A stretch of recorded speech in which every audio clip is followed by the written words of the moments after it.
नमस्कार सर। सत्साई भी सत्साई। क्या नाम है जी आपका? मेरा नाम धर्मवीर दास है जी। क्या काम करते हैं आप? जी मैं जेल वार्डर हूँ, जेल डिपार्टमेंट में नौकरी करता हूँ। कहाँ के रहने वाले? मेरा गांव कंडेला, जिला जींद, हरियाणा का निवासी हूँ जी मैं। संत रामपाल जी महाराज की शरण में कैसे आए? ये बहुत लंबा प्रकरण है, इसको मैं थोड़ा विस्तार से बताऊंगा आपके सामने। मैं जिस टाइम ये करौथा कांड हुआ उस टाइम रोहतक जेल पर वार्डर के पद पर था और बहुत तरह बात सुनी एक भाई ऐसे हुआ करौथा कांड, ऐसे सुनते थे अखबारों में हर रोज़। तो बड़ा दुख हुआ ये बातें सुनकर, भाई ये संत सभी ऐसे ही करते हैं। तो फिर कुछ दिन के बाद पता चला भाई संत रामपाल जी महाराज रोहतक जेल में आएंगे। तो हमारी वहाँ पर ड्यूटी थी, हमने देखा, सोचा भाई यहीं बात करेंगे, आके पूछेंगे उनसे क्या ये वास्तविक सच्चाई है। उसके बाद मेरे कुछ दोस्त थे मेरे गांव में जिन्होंने सतगुरु रामपाल जी महाराज जी से उपदेश लिया हुआ था। तो मैंने उनके पास जाकर कहा भाई तुम्हारे गुरु जी तो ये देखो अखबारों में ऐसे आते हैं, इनके बारे में बहुत बकवास ऐसे करते हैं। वो न बोले नहीं भाई हमारे गुरु जी ऐसे नहीं करते। लेकिन मेरे विश्वास नहीं हुआ इस बात का। तो एक मेरा दोस्त जो गांव में केबल का वैसे स्कूल का प्राइवेट स्कूल है, गांव में केबल चलाता है वो, मैं उसके बाहर खड़ा होया, उससे मैंने बहुत गलत बातें की उसको। अगर भाई तुम्हारे गुरु जी ऐसे करते, मैं तुम्हारे आता नहीं। उन्होंने बोला भाई एक बात बता, मेरी माँ पागल, एक्चुअल में उसकी माँ पागल थी, अपने कपड़े उतार कर फेंक देती थी। उसका पिताजी इतना शराबी था कि सारा गांव के बच्चे उसके पीछे लगे रहते थे। उन्होंने बोला भाई जब मेरे घर में मेरी माँ पागल से ठीक होगी, मेरा पिताजी शराब पीता था, आज एक नंबर का इंसान हो गया, मैं उस सुख को कैसे भूल जाऊँ? मैं कैसे ये कह दूँ भाई संत रामपाल जी महाराज मेरे गुरु जी के पास मतलब ये ज्ञान नहीं है, उनसे ये फायदा नहीं होता, मैं मेरा जो फायदा हुआ है उसको कैसे अनदेखा कर दूँ? इस बात का मेरा कोई असर नहीं हुआ। मैं उसको कह के वो बोला अरे चाय तो पीता जाए, मैं बोला नहीं भाई मैं चाय नहीं पीऊँगा, मैं चला गया। तो फिर उसने मेरे पास फ़ोन कराया कि भाई हमारे गुरुजी आपके पास जेल में आ रहे हैं, आप उनको शिष्टाचार से बातें करना, आप कदे आप पाप के भागी हो जाओ। एक मेरा बड़ा भाई ओम प्रकाश नाम है उसका, उससे भी पहले वो करौथा कांड में सह परिवार जाया हुआ था, उसको भी मैंने फ़ोन पर बहुत ज़्यादा बातें की, भाई तुम वहाँ क्या करने गया था, आज फंस गया। होती ये कहा फ़ोन पे मेरे को अगर भाई मैं तुम्हारे को ही छोड़ दूंगा, मैं गुरुजी को नहीं छोड़ सकता। फिर भी मेरी बुद्धि ने काम नहीं करे, भाई एक भाई ये कह रहा है भाई तुम्हें ही छोड़ दूंगा, गुरुजी को नहीं छोड़ सकता। फिर भी मेरी बुद्धि ने काम नहीं कराया, मैं भाई ये तो पागल हो गए। उसके बाद फिर गुरुजी जेल में आए। जेल में आने के बाद वो दिन बहुत, मैं उस दिन को बहुत खुशकिस्मत मानता हूँ कि उस दौरान मेरी जहाँ पर गुरुजी बंद थे वहाँ पर मेरी ड्यूटी लगी हुई थी।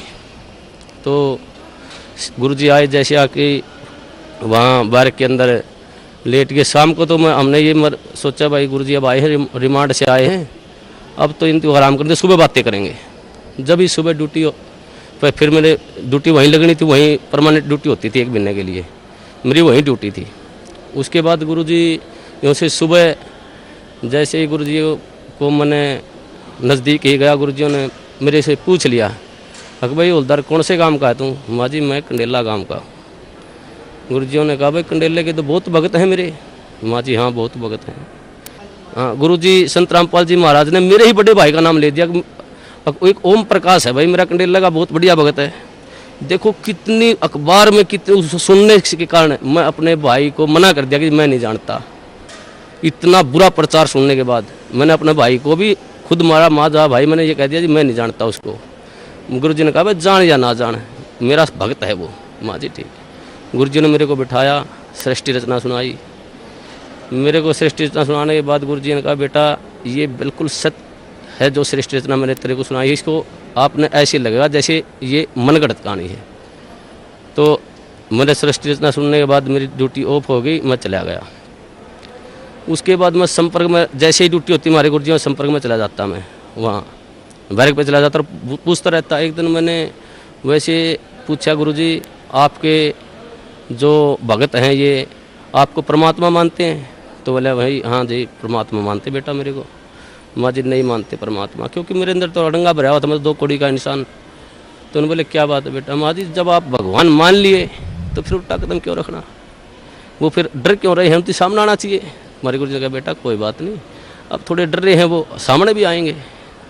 तो ऐसे हर रोज़ मैं गुरुजियों से पूछता जी ये जो आप मार्ग बता रहे, ये रोड़ा क्यों हुआ, क्या कारण था इसका। तो गुरुजियों ने बताया बेटा ये सत्तर प्रकाश पुस्तक पर रोड़ा था सारा, मैं प्रोजेक्टर पे दिखाता था इसको, और ये जितने भी आर्य समाजी हैं, ये आचार्य बैठे हैं, ये इसको बेच कर रोजी रोटी बना रहे हैं। इसमें वास्तविकता कुछ लिखी हुई है और हमारे समाज को बता रहे हैं कुछ अलग। तो उस बात पे ये रोड़ा था सारा। तो मैं एक इस परोपकार का ये काम कर रहा हूँ, ये भक्ति विधि सही बता रहा हूँ। मैं कहने लगा जी इस पृथ्वी पर ऐसा इंसान कोई नहीं जो परोपकार के लिए निस्वार्थ भाव से कार्य करता हो। तो गुरुजी ने कहा बेटा ये दास है। तो उस टाइम मेरे वैसे तो मन में अड़ंगा भरा था, मेरे गुरुजी ने कही, मेरे उस बात का विश्वास माँ जी मेरे ये बात जचती नहीं। तूने बोला बेटा जचो या ना जचो, मैं तेरे को जो बता रहा हूँ ये सत्य है। तो उस प्रभाव से मैं गांव में जो मेरा दोस्त केबल चलाता था उससे कहने लगा वह तू कैसेट चढ़ा कर गुरुजियों ज्ञान में ज्ञान, तो तत्व ज्ञान संदेश की कैसेट थी। उसमें जैसे मैं हर रोज़ घर जाता रहा तो वो कैसेट चलवा देता। एक दिन मैं कैसेट सुन रहा था, रात के 9:30-10 बजे का टाइम था। तो एक कैसेट इतनी मार्मिक कैसेट थी, उसमें मैं क्या बताऊँ, मेरे गुरुजियों के लिए मेरा हृदय पाट क्या था।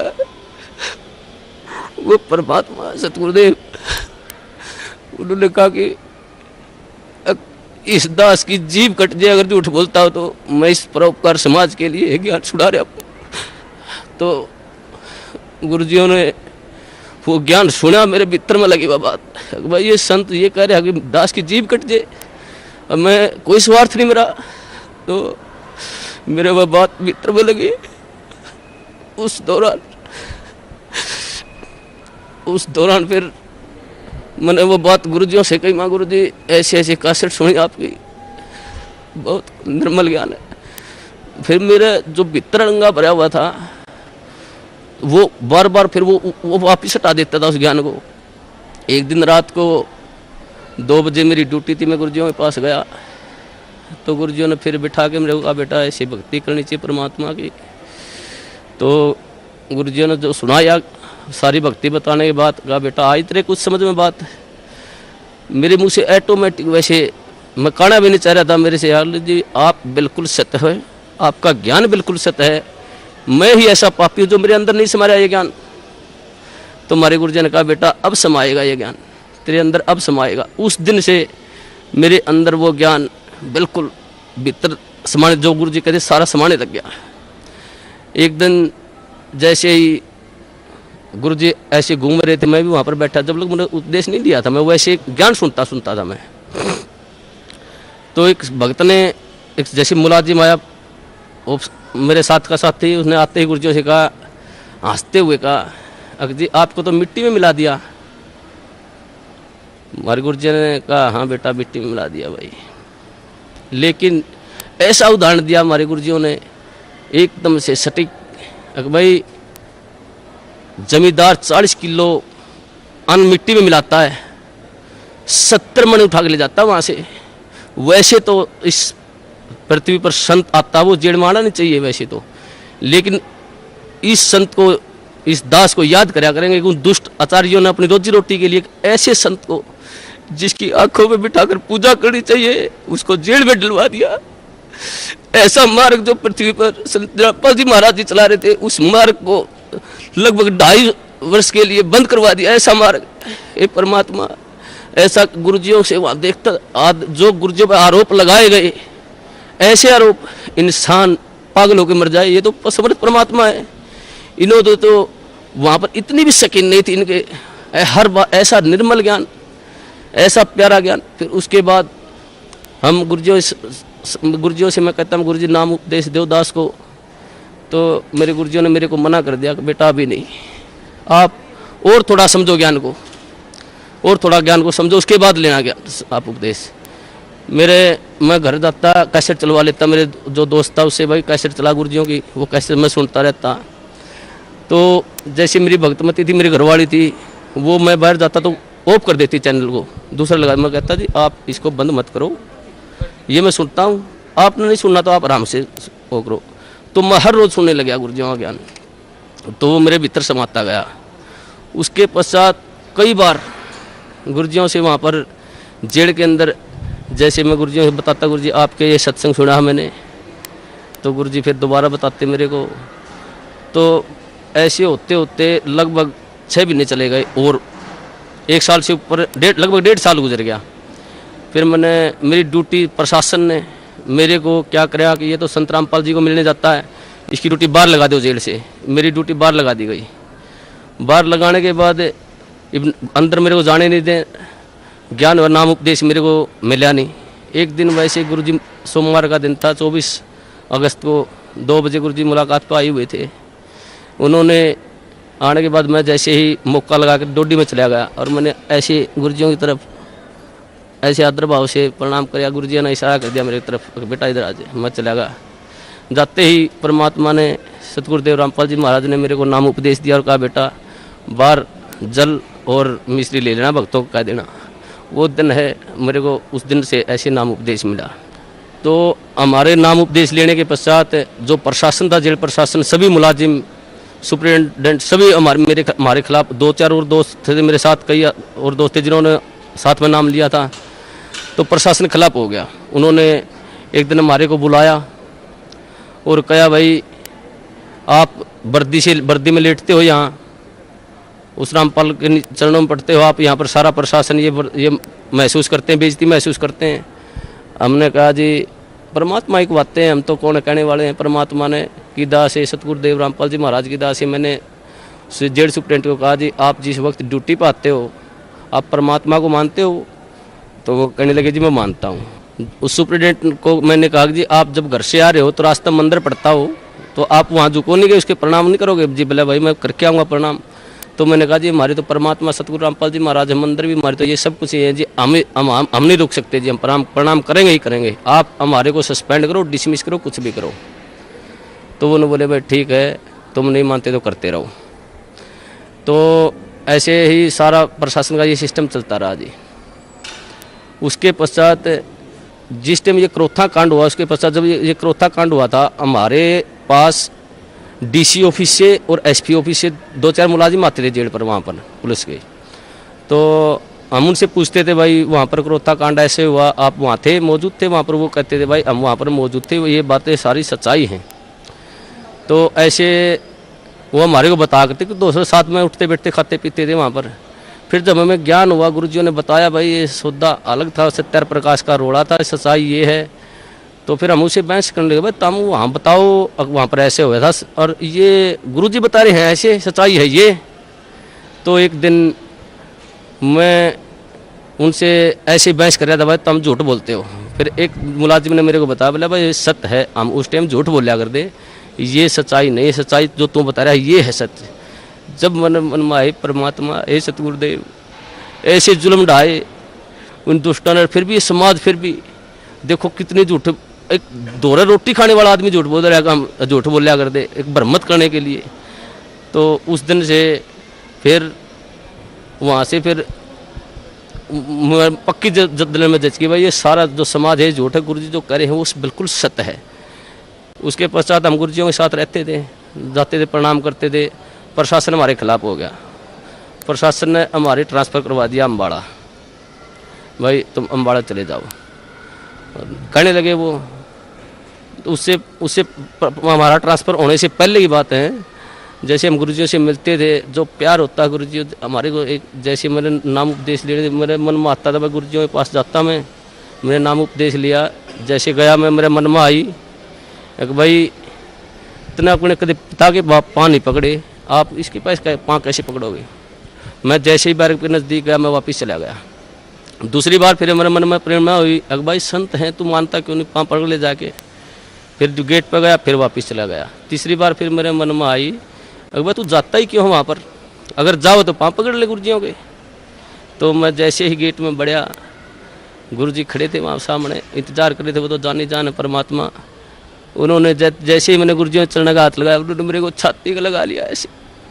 वो अनुभव, जो सुख, जो गुरुजियों ने कहा बेटा अब मैं तो 2 साल और जेल में रह जाऊँ, मेरे कोई सुख नहीं। मैं आया तेरे लिए था बेटा यहाँ पर, वो दिन आज भी याद आता। उस दिन तो मेरे ज्ञान नहीं था मुझे, परमात्मा ने ऐसी दया करी मुझ नीच पर, सारे परिवार पर।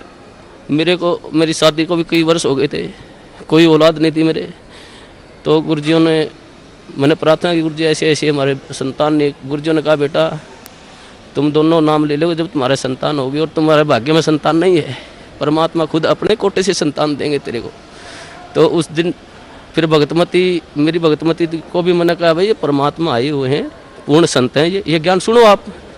तो वो सीधी सुनने लगी, उनको भी ज्ञान हो गया। फिर उसके पश्चात उसने भी फिर जेल में मैंने गुरुजियों से प्रार्थना की, गुरुजी भगतमती भी नाम लेना चाहती है, बोला बेटा बाहर सीढ़ी पे दुआ देना, मेरा आदेश है। उसने भी फिर नाम उपदेश दे दिया गुरुजियों ने, गुरुजियों आदेश से बाहर। तो 1 साल के अंदर फिर हमारे परमात्मा ने अपनी कृपा से एक संतान, एक लड़का भी दिया। उस परमात्मा की क्या सुख गुना, इतने सुख दिए हैं मेरे को, इस परमात्मा की इतनी दया है। और सबसे बड़ा काम मुझे 2 कौड़ी का इंसान हूँ, मुझे भक्ति का क्या पता है। गुरुजी ने जो प्यार होता है, जो प्यार, वास्तविक प्यार गुरुजी ने दिया मेरे को, मुझे तो पता ही भी नहीं था प्यार क्या होता है। ये परमात्मा, ये जाने, ये वो परमात्मा है, ये सारी सृष्टि के पालन करता है। ये पूर्ण संत कबीर परमेश्वर हैं, ये तो एक लीला कर रहे हैं यहाँ पर। हम 2 कौड़ी के जीवों के लिए ये भटकते रहे, एक आत्मा के लिए ये परमात्मा लाखों रुपए बहा देते हैं। और ये समाज इसको कहते हैं ये बुराई कर रहा है। ये पूर्ण परमात्मा पर, जो पूर्ण परमात्मा का संत होता है वो बुराई नहीं करता किसी की। ये तो अपने बच्चों के लिए शिक्षा दे रहे इस बात को, भाई तुम पहचानो ये ज्ञान ऐसा पवित्र ज्ञान है परमात्मा इस पृथ्वी पर, ये किसी संत में देख लो, किसी आधार ही नहीं ज्ञान का। और ये ऐसा ज्ञान दे रहे हैं, मोक्ष का मार्ग बता रहे हैं, ढोल पीट रहे हैं, और इन्हीं को कहते निंदा करते हैं। ये परमात्मा, मैं तो इस सब समाज से यही कहूँगा कि इस संत को, ये पूर्ण परमात्मा, इनकी पलकों में बैठाकर पूजा करनी चाहिए इनकी। और सभी समाज से कहूँगा अपने और अपने परिवार को जितना भी जल्दी हो सके यहाँ पर सतगुरु रामबंदी छोड़ सतगुरु रामपाल जी महाराज की शरण में लाकर उनका कल्याण करवाएं, और सभी भाइयों को बताएं बस वास्तविक ज्ञान वहाँ पर है। मैं यही कहना चाहूँगा। सत साहिब। धन्यवाद, धन्यवाद बहुत।